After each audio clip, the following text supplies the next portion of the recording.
오늘 주님께서 우리에게 주시는 귀한 말씀은 에베소서 4장 13절 말씀입니다. 신약 성서 314쪽 정도에 있습니다.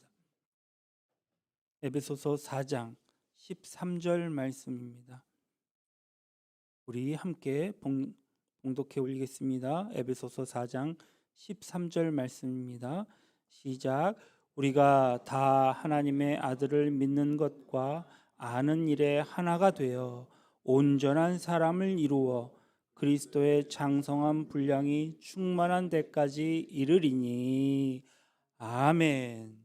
옆 사람과 인사하겠습니다. 행복하세요. 축복합니다. 감사합니다. 할렐루야. 자, 오랜 여행 끝에 우리 성원사님 또 최집사님 환영하며 감사합니다. 오늘 우리가 마스크를 벗어도 되는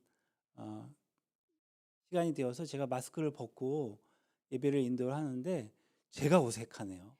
제가 어색하고 발음도 안 틀리려고 막 무지 애를 쓰는 것 같고 그렇습니다. 그래도 어른들은 다 마스크 쓰셨어요. 젊은이들은 좀 안 썼어요.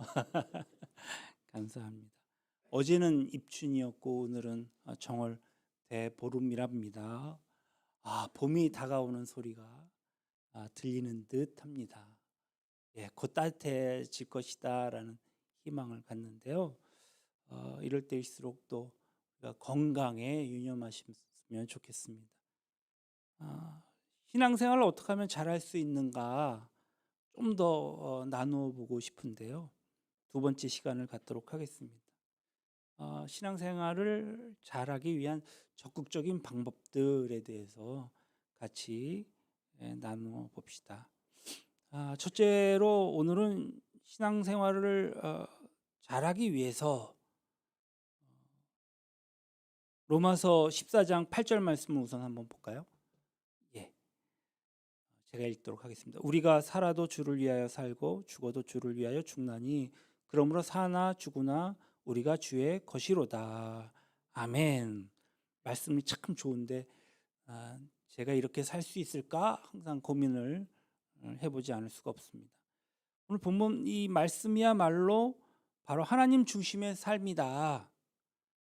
제가 57년을 살다가 보니까 이런 생각이 들어요.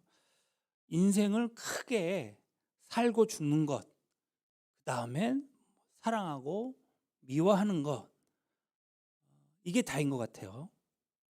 그렇지 않습니까? 별게 아닌 것 같다라는 생각을 갖게 되네요. 별거 아닌 것 가지고도 막 시기하고 미워하잖아요.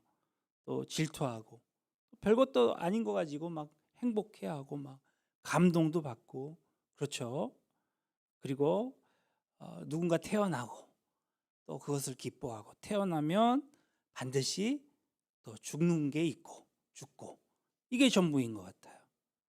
그럼 여기서 사나 죽으나 주의 것이다 라고 하는 이 마음을 갖는 사람은 삶의 중심을 어디로 바꾸는 것일까요? 주님 중심으로 바꾼다는 말이 옳겠죠.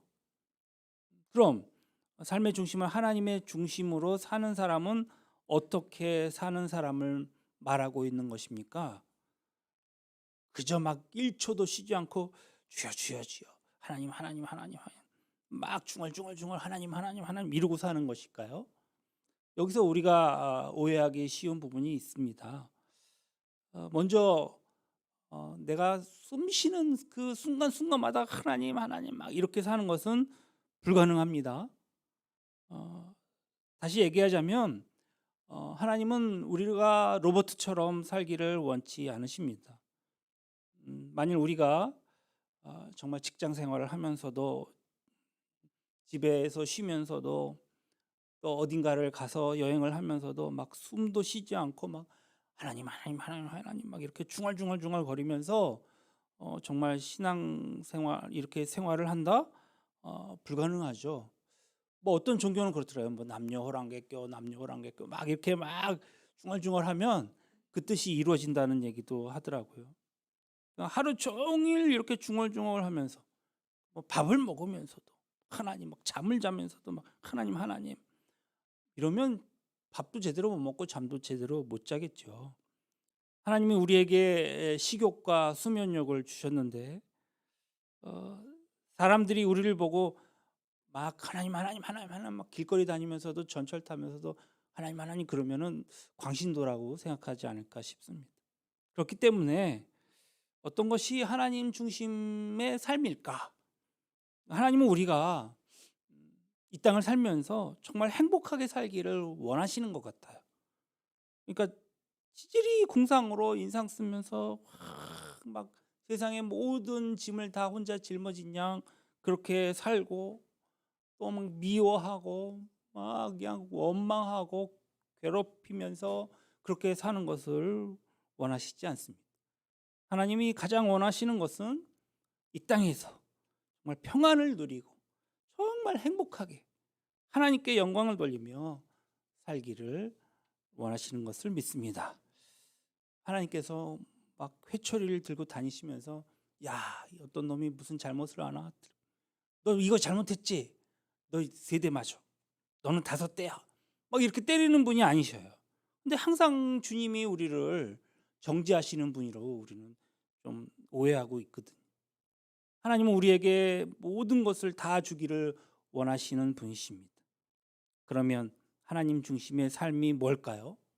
그것은 제가 여러 차례 얘기했지만 우리의 삶의 우선순위를 어디에 두느냐에 따라 달라지는 것이 아닌가 싶습니다. 뭐 예를 들어 보겠습니다. 여러분이 가족을 참 사랑하는 것 같아요. 예전에도 기도 제목 이렇게 보면은 그러면 한결같이 가족 건강을 위해서 기도해 달라는 이런 기도 제목들을 많이 붙이더라고요. 음, 이번 명절에도 가족들을 만나고 함께 식사하면서 또 세배도 하고 얘기 저 얘기하면서 많은 사랑을 나누었죠. 그런데 여러분 열심히 이제 직장을 다닌단 말이에요. 우리 젊은 친구들은 막 일을 하고 있는데 연락이 오는 거예요. 가정에 비상이 걸린 거예요. 빨리 집에 오래. 모든 가족이 집에 오라는 거예요. 지금 큰일 났다는 거예요. 아버지께서 쓰러지셔 갖고 지금 병원에 응급실 갔다가 집에 이제 오셨다는 거예요. 직장일 하는 것 아주 중요하고 생계가 달려 있는 일이지만 우리는 어디로 가야 돼요? 집으로 빨리 가야 되는 거예요. 현재 아버지가 크게 다치셔서 이제 병원에 갔다가 집에 오신 상태니까 아버지 상태가 어떤지 이제 먼저 확인하고 먼저 찾아뵙는 것이 우선이 돼야 한다는 말씀입니다. 뭐 물론 어떤 사람들은 그래도 나는 직장이 중요해, 내 생계가 중요해, 사업이 중요해, 그리고 그렇게 어, 직장을 그냥 가고 집에 안 들린다는 사람들도 많이 있지. 어쨌든 일반적으로 우리는 먼저 집까지 달려갈 것입니다. 무슨 얘기냐 하면은 하나님 중심의 삶은 아주 결정적인 시간에 하나님이 원하시는 대로 결정을 내리는 것이다. 그러니까 우리가 아주 어렸을 때에 어려움 당하면 결정적으로 누굴 찾아갑니까? 엄마를 찾죠. 엄마를 찾아갑니다. 그런데요, 좋은 일이 있으면은요, 예를 들어서 막 100점 맞았어요. 누구한테 가장 먼저 갈까요? 엄마한테 보여주고 싶은 거예요. 그래서 막 엄마한테 막 신나게 막 쫓아가겠죠. 뭐 가방에 넣지도 않죠. 막 시험지를 갖고 이거 뭐 100점을 맞아봤어야 이게 공감이 형성이 될 텐데 100점을 못 맞았고 저게 무슨 얘기지? 뭐 이렇게 생각하는 사람도 있을 것 같아요. 정말 행복하고 기쁜 순간에 하나님 먼저 찾는 것이 하나님 중심의 삶일 것입니다. 그리고 정말 어렵고 힘들고 고통스러운 순간 무슨 큰 병을 얻은 것 같아요. 그러면 내가 어디서 누구한테 이 작금의 문제를 들고 가야 할까요? 어떻게 문제를 해결받아야 할까요? 막 머리 굴려서 이 사람 저 사람한테 전화하고 막 용하다는 의사 만나서 가는 것도 중요하지만 그 전에 먼저 하나님을 찾는 것이겠죠. 이 사람은 정말 행복한 사람입니다. 여러분 그렇게 살면 힘들겠습니까? 안 힘들겠습니까? 단언컨대 안 힘듭니다. 그럼 하나님께서 딱 들으시고 이렇게 생각하십니다. 그래? 내가 예배해 주마. 하나님이 사람의 마음을 움직여 놓으시고 하나님이 예비해 놓으신 것을 따라가면, 그러면 그 길을 따라가면 후회함이 없는 인생을 산다는 말씀입니다. 우리는 한치 앞을 내다보지 못하는 삶을 살잖아요. 그런데 하나님 위에서 하나님이 다 쫙 보고 계신다고 생각해 보십시오. 그러니까 인공위성이 요새 많이 발달돼서 저 평양의 그 뭡니까? 광장에 탁구공만한 돌도 보인다지 않습니까? 하나님은 어느 정도를 다 보고 계시는 것 같아요. 그러니까 시간과 공간을 초월하시고 우리의 전 인생을 다 보고 계신다는 말씀입니다. 바로 한치 앞도, 요만치도, 저는 지금 안경을 썼지만 이게 막 글이 어른어른 해갖고 보이기도 하고 안 보이기도 하고 막 그렇습니다. 한치 앞도 보이지 않는 그런 삶을 사는 것이죠. 내 전 인생을 보고 계시는 하나님, 그분을 따라가는 것이 맞는 것일까요? 우리는 요 앞, 너무 가까이도 안 보이는, 조금 또 멀리 떨어지면 또 멀리 떨어진다고 안 보이죠. 저는 제 인생 57살인데 이제 글씨는커녕 앞길에 무슨 역사가 펼쳐질지도 모르겠어요. 제가 최근까지 지난주만 해도 얼굴이 이만했어요. 왜냐하면 항생제랑 이 뭡니까 소염제를 오남용을 해갖고 얼굴이 붓는 거예요. 근데 사실은 제가 고통 속에 있었어요. 아까 우리 보석이한테 얘기했는데 너무 아픈 거예요. 밤에 잠을 못 자고 소변도 안 나오고 막 이래서 이걸 어떻게 해야 되나. 병원에 가도 뭐 약만 주지 뭐. 그런데 지난주에는 갑자기 제가 혈뇨가 나와서 고민스러운 거예요. 느낌이 조금 있어요. 그래서 예전에 하던 방식으로 물을 2리터를 마셨어요. 꾹꾹 마시고 화장실 갈 시간에 기다리는 거예요. 그러다가 화장실 가갖고 죄송합니다. 여자들 소변 보듯이 힘을 꽉 줘갖고 막 소변을 보니까 또르륵 뭐가 떨어지는 거예요. 제가 변기에 딱 손을 넣었어요. 돌이 진짜 이 뭡니까? 애기 손톱만큼만한 돌이 나오는 거예요. 그러고 나서 다 편해졌어요. 약을 안 먹어도 되는 거예요. 알고 보니까 이게 뭐 다른 병이 아니라 이 돌 때문에 생기는 병이었단 말이죠. 이렇게 앞도 모르고 그냥 무조건 약만 먹으면 되는 줄 알고 막 했던 제가 얼마나 한심스러운지. 그래서 내가 하나님을 의지해야 하는구나. 하나님께 지혜를 얻어야 하는구나. 라는 생각을 해보았습니다. 좀 곁길로 갔는데요. 하나님 중심의 삶은 우선순위를 누구에게 두느냐 하는 것입니다. 그 다음에 적극적으로 무엇을 따라야 할까요? 하나님의 말씀을 따라 살면 승리할 수 있는 줄로 믿습니다. 마태복음 4장 4절 말씀 함께 보겠습니다. 예수님께서 대답하여 가라사대 기록하였으되 사람이 떡으로만 살 것이 아니요 하나님 입으로 나오는 모든 말씀으로 살 것이라 하였느니라 하시니. 아멘. 예수님이 지금 마귀한테 하는 얘기입니다. 마귀가 성경을 너무 잘 알아요. 마귀가 예수님을 유혹할 때에도 예수님이 40일 금식한 가운데에서 몹시 줄이셨어요. 그러니까 제일 먼저 식탐을 이용해서 그 고파서 줄이신 예수님에게 야, 네가 정말 하나님의 아들이냐? 그러면 이 돌들 있지? 이 땅의 돌들을 떡이 되게 해서 먹어라. 그럼 내가 너가 하나님의 아들인지 인정해 줄게. 사람은 정말 밥을 먹어야 합니다. 밥 안 먹으면 사는 사람을 보지 못했습니다. 그런데 그것만으로 살 수 없는 것이 인간이라는 것입니다. 떡으로만 살 수 없고 하나님의 입으로 나오는 말씀으로 살 수 있다라는 것입니다. 인간은 육체의 건강을 위해서 음식물을 섭취해야 합니다. 또 하나는 영혼의 건강을 위해서 하나님의 말씀을 먹어야 살 수 있는 것입니다. 하나님의 말씀인 이 영의 양식이 들어가지 않으면 육적인 인생으로 끝나버리고 마는 것입니다. 육적인 인간으로 끝나는 사람들을 한번 보십시오. 그 사람은 세상에 눈이 어두워져서 끝까지 밑에만 내려다보다가 지옥으로 떨어져 버리는 것입니다. 그러니까 지옥은 결국 땅끝 땅밑이라는 말씀이죠. 그런데 하나님의 말씀으로 영원히 늘 부요함을 누리는 사람은 하나님의 나라를 바라보면서 위아래를 동시에 바라보면서 살 수 있는 것입니다. 하나님의 말씀은 영혼의 양식입니다. 하나님의 말씀은 영혼의 빛이 되십니다. 내가 나아가야 할 그 길을 비춰주시기 때문에 그렇습니다. 하나님의 말씀을 읽으면 읽을수록 내 앞길이 보이기 시작합니다. 하나님의 말씀은 영혼의 거울이 됩니다.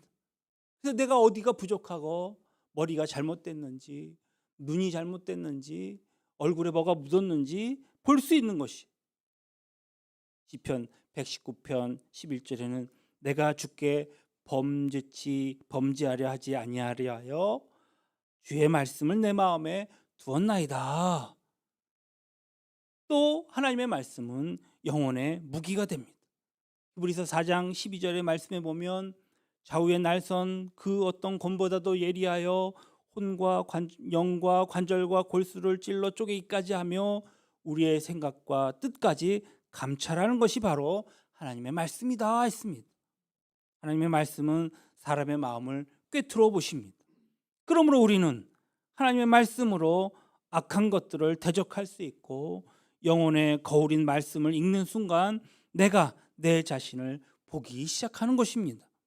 하나님 말씀은 남도 나도 보지 못하는 그 부분을 확연하게 보여주고 나의 개발되지 않은 묻혀있는 그 부분들도 개발시켜 주는 것입니다.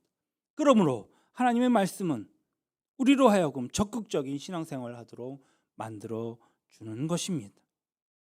신앙생활을 적극적인 방편 또 하나를 살펴본다면 그것은 무엇일까요?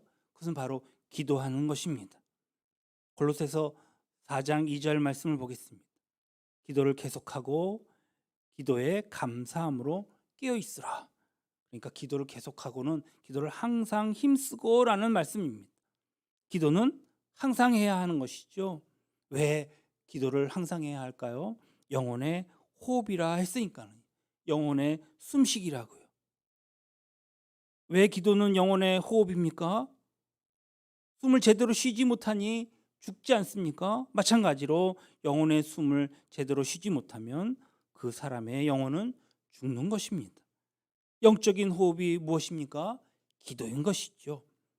여러분 스스로 숨을 쉬니까 산소 호흡기를 끼지 않아도 되는 것입니다. 만일 내가 내 스스로 호흡하지 못하면 어떤 일이 일어납니까? 산소 호흡기를 끼워야 합니다. 저는 장례식을 많이 치러왔습니다. 저희 부모님, 저희 장인어른을 비롯해서 제가 부목사 생활을 오래 하다 보니까 그러니까 장례 예배를 많이 드렸어요. 특히 임종을 앞둔 사람들의 모습들을 많이 보았습니다. 대부분 비슷합니다. 호흡기를 끼거나 호흡을 제대로 못해서 얼마 남지 않은 그 숨을 깊게 막 들어 마십니다. 깊게 들어 마시고 깊게 내뱉고. 젊으면 뭐합니까? 유명대학 나오면 뭐합니까? 자기 스스로 호흡할 수 없어서 산소 호흡기를 의존하는 사람의 모습, 아주 어떻게 보면 처참하고 안타까운 모습입니다. 산소 호흡기를 끼고 있는 사람의 특징이 있습니다. 그것은 자기 마음대로 할 수 있는 것이 아무것도 없다는 것입니다. 또 하나의 특징은요, 몹시 무기력합니다. 아주 무능력해요. 그리고 주변의 모든 사람들이 참 괴로워합니다. 그 모습을 보면서. 결국 산소 호흡기를 띠면 영혼은 돌아가고 사람들의 기억에서 잊혀져 가는 것입니다. 젊고 잘생기고 실력 있고 유능한 사람, 자기 스스로 그런 사람들 스스로 호흡하지 못할 때에 아무것도 아닌 것이 되는 것을 우리는 알아야 합니다. 그 순간 또 하나의 사람이 생각나셔야 합니다. 무엇입니까? 영혼의 산소 호흡기를 끼고 있는 사람입니다. 영혼의 산소 호흡기를 끼고 있는 사람은 어떤 사람일까요? 자기 스스로 기도하지 않는 사람입니다. 영혼의 산소 호흡기를 끼고 있는 사람. 그러니까 내 스스로 기도하지 않는 사람 특징이 뭔지 아십니까? 누가 그 산소 호흡기에 의존하는 삶을 삽니까? 그러니까 이런 거예요. 부인이 그 사람을 위해서 대신 기도해 주는 사람. 근근히 영혼의 삶을 유지하는 사람, 부모님이 대신 그 자녀를 위해서 기도해 주는 사람, 전도해 준 사람의 기도를 근근히 그냥 그 영혼의 생명을 그냥 유지하는 것, 그 이상도 그 이하도 아닙니다. 이분이 바로 영혼의 산소 호흡기를 끼고 있는 사람입니다. 특징이 알려지지 않아도 뭐가 어, 있는 줄 우리가 알아야 할 것은, 남이 기도해 주는 그러한 사람의 특징은 하나님이 우리에게 주셔서 능력 있게 살아가는 그 모든 능력 하나도 행할 수가 없는 것입니다. 그리고 영적으로 미숙하기 때문에 주변 사람들의 도움을 받아야 되고, 영적으로 내가 올바로 서지 않으니까 언제나 그렇습니다. 좌충우돌하고 남한테 상처를 입히고 때로는 아주 적은 일에 상처를 받습니다. 어떤 사람들은요, 문자를 보고도 상처받아요. 막 시험에 들어요. 그래서 막 그냥 울분에 막 처해 있습니다. 여러분, 기도해야 합니다. 스스로 기도할 수 있어야 합니다. 기도는요, 빌립보서 4장 6절 7절에 염려와 근심에서 자유케 해준다고 했습니다. 또 예레미야서 33장 3절에는요, 너는 내게 부르짖으라 내가 응답하겠고 내가 알지 못하고 크고 은밀한 비밀 그 일을 너에게 보이리라 하셨거든요. 하나님께서 다 들으시고 해결해 주시겠다고 말씀하십니다. 어떤 사람에게요? 기도하는 사람에게요. 주님이 응답해 주시겠다고 그랬습니다. 사람들을 찾기 이전에 주님 앞에 기도하셔야 합니다. 주님은 우리의 인생의 계획을 가지고 계시다고요. 어떻게 하냐고요? 기도하면 안다고요. 기도해 보면 알아요. 기도는 우리의 삶에 활기를 불어 넣어주고 내 생명의 능력을 공급해 줍니다. 기도해서 내가 주변 사람들에게 도움을 주고 영향을 끼치고 살아가게 되는 것입니다. 다음은요, 성도의 교제가 얼마나 중요한가를 알 수 있는데요. 사도행전 2장 46절로 47절을 같이 보겠습니다. 날마다 마음을 같이하여 성전에 모이기를 힘쓰고 집에서 떡을 떼며 기쁨과 순전한 마음으로 음식을 먹고 하나님을 찬미하며 또 온 백성에게 칭송을 받으니 주께서 구원받는 사람을 날마다 더하게 하시니라. 초대교회 상황이죠. 이제 교회에 모여서 예배를 드리고 교회에 모여서 하나님께 찬양을 드리며 또 이렇게 우리가 함께 모여서 예배를 드립니다. 그런데 여러분 아십니까? 주일에 우리가 예배를 드리고 있지만 주일 예배만으로는 참 부족합니다. 그래서 3일 예배도 있고 금요 심야 예배도 있지 않습니까? 그런데 우리 교회는 이제 코로나 이후로 다른 교회에 비해서 성도가 적기 때문에 모이지 않고 있습니다. 제가 12년 목회를 하면서 가장 속상한 부분이 있다면 우리가 같이 자주 모여서 예배드리지 못한다는 점이에요. 특히 제자 훈련을 못하고 있는 것에 대해서 항상 마음에 걸려 있습니다. 우리 교회 같은 이런 소형 교회들은, 적은 교회들은 제자 훈련을 꼭 해야 합니다. 제자 훈련은요, 아주 참석한 그 시간, 그때 함께 모인 사람들은요, 형제간보다도 더 친하고요, 형님 같은 분을, 아우 같은 분들을 정말 만나게 됩니다. 저마다 잘 참석하지 못하고 잘 모이지 못하는 사정들이 있겠죠. 왜 모르겠습니까? 주일에 한 번 모이는 것도 정말 굉장히 힘들게 모이는 것도 잘 알고 있습니다. 그러나 그렇게 주일 한 번만 모여서는 어떻게 우리가 참 신앙의 참 맛을 느낄 수 있겠습니까? 날마다 말씀 앞에 너도 나도 부끄러움 그 치부를 드러내고 정말 솔직한 마음이 되어서 주님 앞에 우리의 죄를 고백하고 그분 앞에 죄 사함을 얻어서 참 기쁨을 얻어서 주 앞에 나가는 것, 이런 모임이 필요한 것이죠. 우리 청년들은 사실은 그렇게 제가 해주지를 못하기 때문에 엑츠도 모이고 크로스 브릿지도 모이고 이렇게 주중에 모임을 가져서 이렇게 모여요.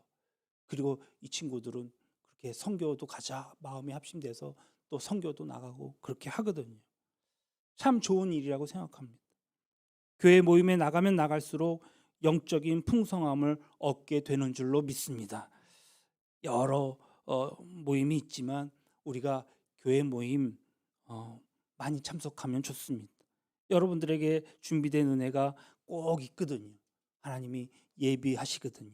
그래서 어떤 사람이 꼭 들어야 할 말씀을 그 시간에 듣고 또 고백해야 될 부분들을 그 시간에 고백하고 나누고 그를 위해서 그의 문제와 고통을 위해서 함께 기도해주고 안타까워해주고 또 서로 오가면서 친분이 쌓이고 정말 아까도 말씀드렸지만 형제지간보다도 더 친한 아주 끈끈한 믿음의 관계가 되어진다는 사실입니다.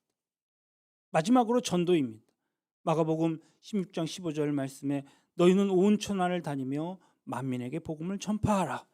우리가 교회 나오면 날마다 목사에게 듣는 얘기가 이 얘기겠죠. 내 주변에 있는 사람들에게 관심을 갖고 복음을 전해야 한다는 것이죠. 복음을 전하는 데에는 두 가지 방법이 있을 것 같습니다. 하나는 삶의 전도이죠. 또 하나가 필요합니다. 무엇입니까? 입술로 직접 전하는 것입니다.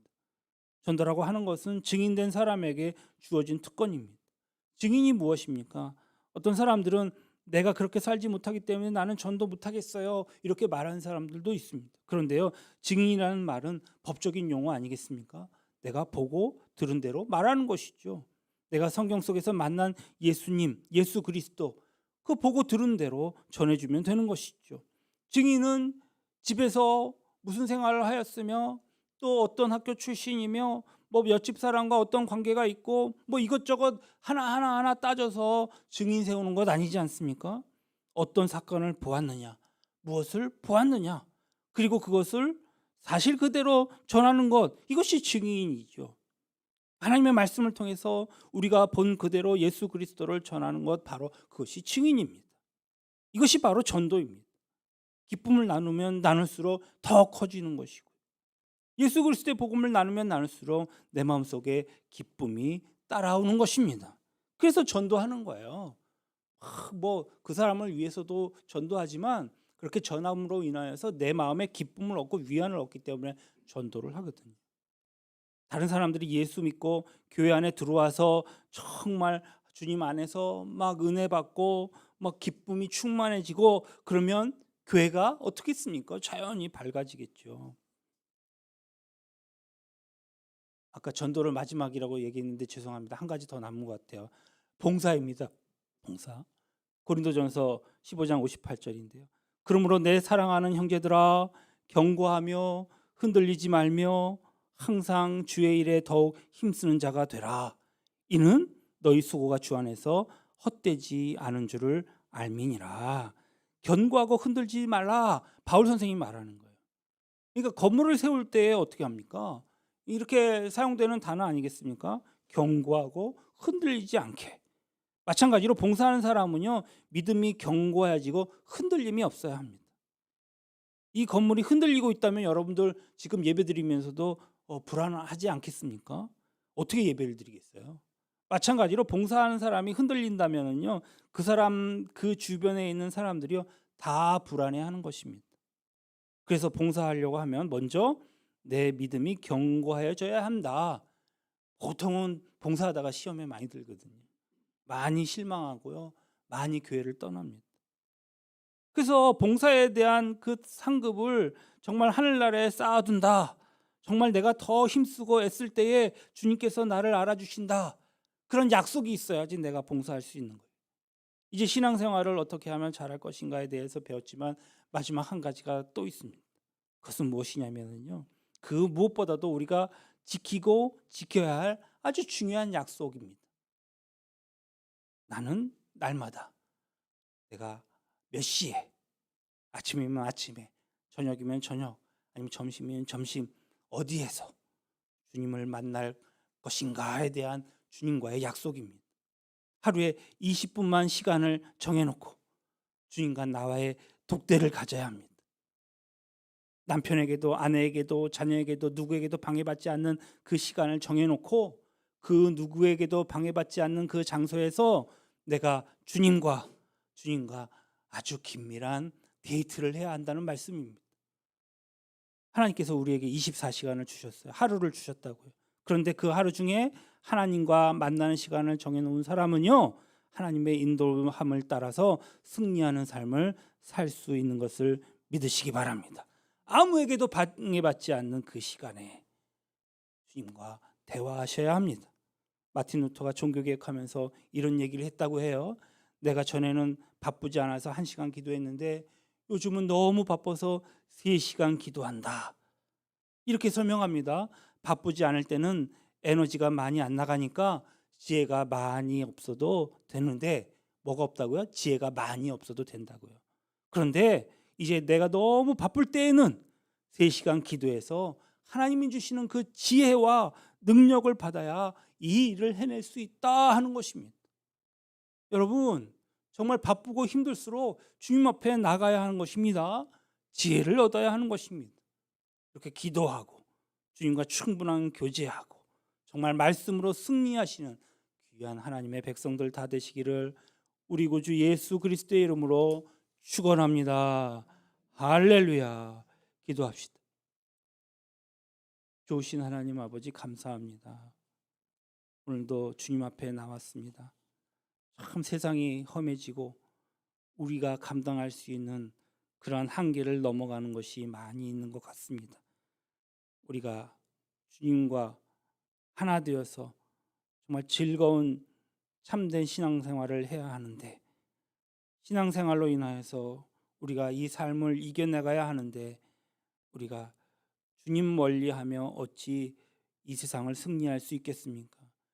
지혜 주시고 은혜 주시옵소서. 감사드리옵고 거룩하신 우리 구주 예수님의 이름으로